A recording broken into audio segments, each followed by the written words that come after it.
Good evening everyone and welcome to Gundam News. And as always, a new month means a new Gunpla schedule, but unfortunately, May is pretty meager on the Gunpla front. For 2,530 Yen, 18 US, we've got the high-grade gun cannon Kukuru's Dewan's Island version, which is definitely on the expensive side for just a standard-sized high-grade, but for that price, it does come with a very large marking sticker sheet, a very important distinction, a beam rifle, and two types of backpacks, one with the standard cannons and one with the spray missile launchers. Then for 1,760 Yen, 13 US, there's the Hindari Sturm, the more well-armed and more military-feeling version of the standard Hindari. And finally, for 1,100 Yen, 8 US, there is the Clear Action Base 6 set. It comes with two base plates, various joints, and also various connectors, allowing you to create two full action bases with one set. And you've also got 4 stickers to customize them with. There's one with Miorine and Suletta, Guel, Shadiq, and Elan.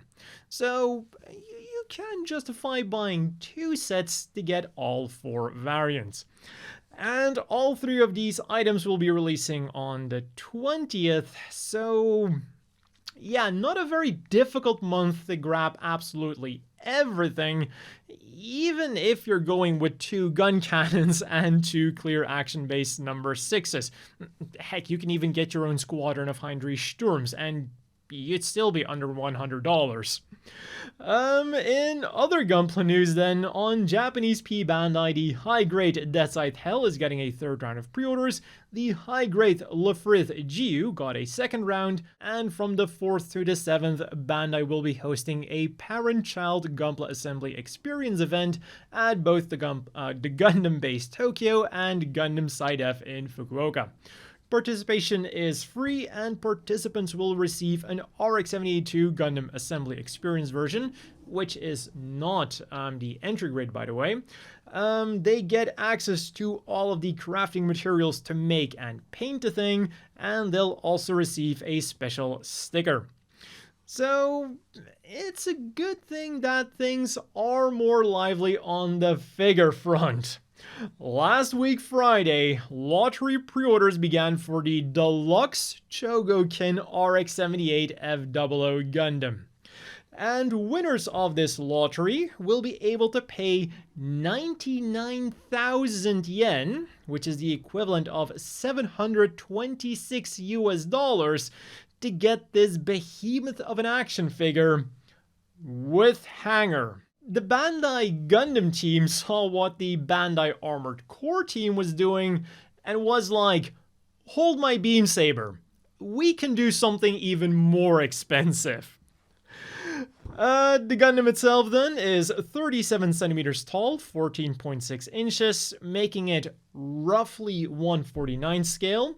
It has removable armor with a die-cast inner frame, a ton of LEDs inside of the mobile suit and inside of the base, and it can replicate 2 of the shows that the actual statue can do. The startup experiment, which lasts 7 minutes and 5 seconds, and Beyond the Time Luna Sea, which lasts 2 minutes. And on top of that, it also has the same sliding armor gimmick as the statue, allowing you to perfectly replicate the real deal in your living room. The price tag might be prohibitively expensive, but it is a very cool figure. The batch of lottery sales will be shipping out in December, and they also wrote that they might be selling it at the Gundam Factory Yokohama after December. So if you're planning on visiting in January, maybe time to start saving up. Or you can use that money for the next realistic model series thingy from Mega House, the Heliopolis Battle Stage, and at a price tag of 10,780 yen, around 80 US-ish, I can't help but feel that so far, this thing is kind of the least impressive of the bunch. It's one piece of wall, two buildings, and a tower thingy, and it just feels a bit lacking compared to the rest, or maybe more appropriately, I feel like I should be buying another set to make this set complete. But let me know if that's just me. And whatever the case might be, reservations went up on Friday over on Japanese P-Bandai, and it is slated for a late September release. And on the same day, you could also pre-order the SHFiguarts Miorine for 7,920 yen, around 60 US. So that was definitely an expensive day if you wanted everything. Also, Miorine comes with an important accessory that I forgot to mention last week: hand-holding parts. A few days later then, we got a special white Dingo set from the Gundam Converge line, and for 5,995 US, around 45 US, you'll be able to get the standard Gym Cannon, Gun Cannon Mass Production Type, Gym Sniper 2, and Hover Truck, as well as a boatload of weapons for these things. For just these 4 mobile suits, we are getting 2 beam spray guns, 5 machine guns, 2 hyper bazookas, a prototype beam rifle, ground type beam rifle, beam sniper rifle, 2 regular shields, 2 ground type shields, and the custom Gym Sniper 2 shield. You can really go crazy with the weapons loadout here, and they'll be dropping like a colony in September. And if full-sized mobile suits are more your thing, then in August, the G-Frame Full Armor Gundam Aerial Permet Score 6 will be flying your way from P-Bandai. As per usual with these P-Bandai G-Frames, the price is excruciatingly high for what it is, but at least you are getting a lot of stuff. For 4,950 yen, around 35 US, you're getting the main machine, the shield that can be separated into either the bit-on form or just have the bits flying individually around, a bunch of stands so that you cannot just display your aerial, but also your aerial with the bits, however you want to call them now. An effect part to have 3 of the bits act as a shield, 2 active beam sabers, an effect part for the beam rifle, and finally it also comes with an extra torso and shoulder to accurately replicate the damage that it sustained in the actual anime. So, meaning that it is also so far the only way to get a damaged aerial Permet Score 6 out of the box. And if you want something more floofy, then pre-orders went up for the second line of Witch from Mercury Hug characters, Fuakurorin characters, and Tetekore characters. The Hug characters are basically cute clamps. You push their legs to open up their arms, and then they'll clamp down on whatever you want. The Fuakurorin plushies are just very rotund keychains, and the Tetekore characters are designed so you can link them together with their hands, and so that you can create an endless string of characters.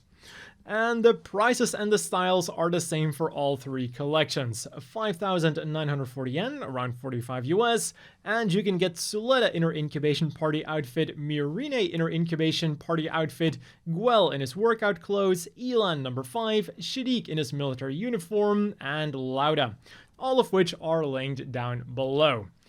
But if you get them through P-Bandai, you will also get a bonus Bob. And all of these are slated for a September release. And since we're on the topic of Witch from Mercury things, on May the 22nd, a new Witch from Mercury X Ariel package will be released. And just to be sure, we're talking about Ariel, the snack here. And this one comes with images of the 5 main characters, and the flavor is sour cream and onion. Meanwhile, on the gaming front then, in Gundam Battle Operation 2, we've got a bunch of special campaigns and drops for Golden Week, As well as the Despada joining in on the fun, UC Engage is also celebrating Golden Week with login bonuses and a Char and Sazabi event gotcha, but apparently not the fabulous Zaku, well, the fabulous Golden Zaku that is being shown on the promotional images. And Gundam Evolution is also joining in on the Golden Week festivities with daily login bonuses. And in other news then, until the 7th, the Toho Cinema in Lalaport, Fukuoka will be showing a variety of Gundam movies and will be handing out a special edition clear file. 2 mixes songs are currently being distributed worldwide digitally. Links to buy them down below. The Mobile Suit Girl of the Week is the Rigdom with a really nice hoodie. And over Golden Week, Matsue City is having a treasure hunt related to the Gundam Manholes, with 2 limited edition stickers to be won. As for the things you could get this week then, things started relatively expensive since we had that deluxe Chogokin figure, with 3 figure releases from Tamashii Nations. There was the Robot Spirits Launcher Striker and Effect Part Set version anime for 4,180 yen, 31 US, and while it does not come with the Strike, it does come with the Striker Pack, Agni Effect Part, Vulcan Effect Part, Dust Effect Part, and a display base. Then we had the Super Deformed Figuarts Mini Suletta and Miorine for 2,970 yen each, 22 US, and then there was the standard sized SHFiguarts Suletta for 7,920 yen, 58 US. And for that price, she doesn't just come with a smartphone and a plethora of faces and hands, but also 4 minifigures. Suletta in her student uniform and Suletta in her piloting suit, in a scale that is suited for the bigger Chogokin Ariel and the smaller Robot Spirits Ariel. And I guess that also means that you can put Suletta together with that deluxe Chogokin RX-78F00 Gundam. And while those were all regular releases, well, except the deluxe Chogokin that I just mentioned on the side, on Monday we had 3 types of releases. We had a regular release, being the G-Frame Full Armor Real Type Selection, which consists of the RX-78-2, Zaku-2, Jim, and Gelgook, each in their real type colors, and as per usual with these G-frames, you have to get them as 2 sets, a frame set and an armor set. Each set goes for 748 yen each, 5 US, so a full figure will essentially set you back $10. Then we had a Gundam Side F release, the BB Senshi MSN04 FF Sazabi, which goes for a whopping 1,980 yen, 14 US, which is quite a bit for a super deformed model kit, but I guess those lobster claws do add a lot of value. And finally from the Gundam base then, we got the clear color Master Grade Dom for 5,500 yen, 40 US, and the clear color high grade Victory 2 Assault Buster Gundam for 2,420 yen, 18 US. Moving on to this week's reading material then, there was the Big Comic Superior, in which Gundam Thunderbolt is being serialized, Hobby Japan's Gunpla Beginner's Guide featuring Witch from Mercury, Hobby Japan Extra, a book for plastic model beginners, which is the actual name of the book, and then we got a physical 2nd volume of Gundam Sequel and the digital 11th, 12th, and 13th chapters of the Legend of Dragonite comic, linked down below. As for this week's Gundam apparel then, Strict G kicked things off last week Friday with a Yoshida Kaban collaboration, the Red Comet Bag Collection, providing us with a large variety of bags in any color you want, as long as it's Char Custom Red.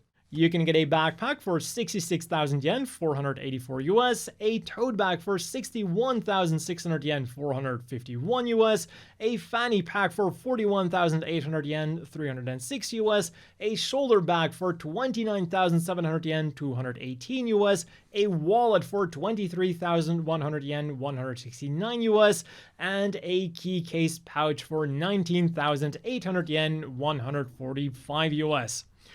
Meanwhile, Bancore then started with another series of Pika Pass cases. Basically, you can put one of these on one of your IC cards, and when you use it, the radio waves emitted are enough to power the built-in LED. For 2,200 yen, 16 US, you can get one with the RX-78-2, Char's Zaku 2, regular Zaku 2, Gun Cannon, Goof, Dom, or Zeong, and they went up for pre-order on Friday with a release date for June. On Suletta Sunday then, we got two Witch from Mercury collections. The first one is the Incubation Party Acrylic Stand collection, featuring various pictures of Miorine, Suletta, and Shaddiq on acrylic stands that can be combined with each other.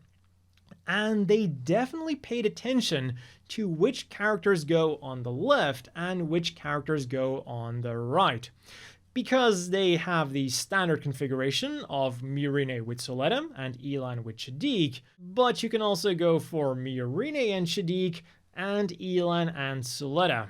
And either one works, it's just that one gives you significantly more emotional damage.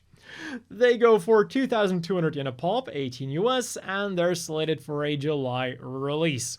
And then the other thing is a collection of 4 bath towels. For 3,850 yen a piece, 28 US, you can get a horizontal or vertical towel of either the Ariel or the Ariel Rebuilt, and these will be flying your way in June. And then on Tuesday, we started with some very shiny lame printed t-shirts. For 3,850 yen, 28 US, you can get one with the RX-72 Gundam, Char Zaku 2, the Zeta Gundam, the Hyakushiki, because of course we needed a golden one in here, or the new Gundam. And you can put them in these Principality of Zeon or Char Aznable themed shopping bags. They go for 4,950 yen each, 36 US, and they've even got some insulation as well. And then on the same day, we also had the Plomo Kyoshiro collection, which I think is the first time this series sees any kind of love in the form of apparel, at least recently. For 3,850 yen, 28 US, you can get a red or black t-shirt. So far, so normal.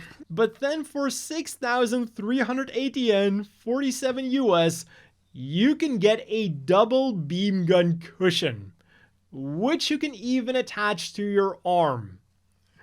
For 3,080 yen, 22 US, there is a face towel, and for 1,980 yen, 14 US, there's a pouch in the form of the Secret Scroll. And all of these items are slated for a June release.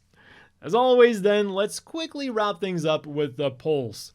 A few weeks ago, Gundam.info wanted to know what our favorite mech scene from the Zeta Gundam A New Translation movie trilogy was.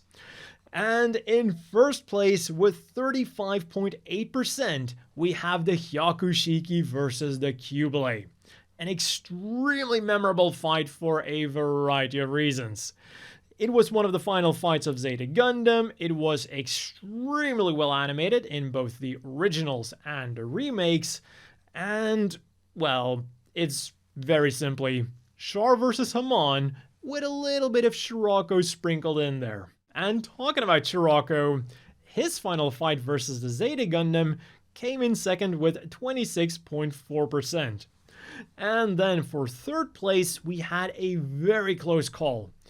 The Gundam Mark II versus the Garibaldi Beta got 19.7%, and the Oshimar's face getting destroyed got 18.1%. And both are again really cool mechanical scenes. The Gundam Mark II really got to show off the agility of the new movable frame, and when the Oshimar's face got destroyed, we got that really cool mechanical detail underneath of the mono-eye. So, as evidenced by the results, we got 4 very strong entries that were also really close together.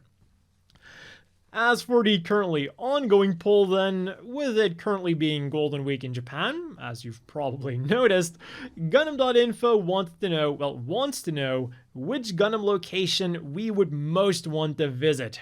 And so far, it looks like the results have been pretty settled already, especially on Twitter.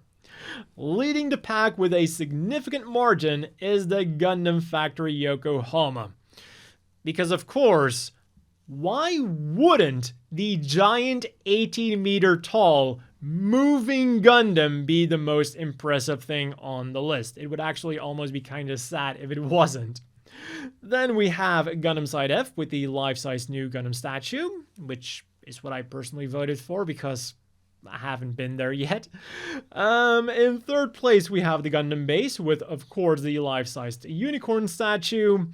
And in a pretty decisive last place is the Sunrise World Tokyo, which I'm sure is totally worth visiting, but I mean, in a poll like this, where you're putting it head to head against 3 giant Gundams, 3 life-size giant Gundams, one of which can move. Well, they can all move, but like one fully moves. I think it's clear to anyone that this option is way out of its league. So, in a way, it's actually kind of impressive that it still managed to get this much votes at all.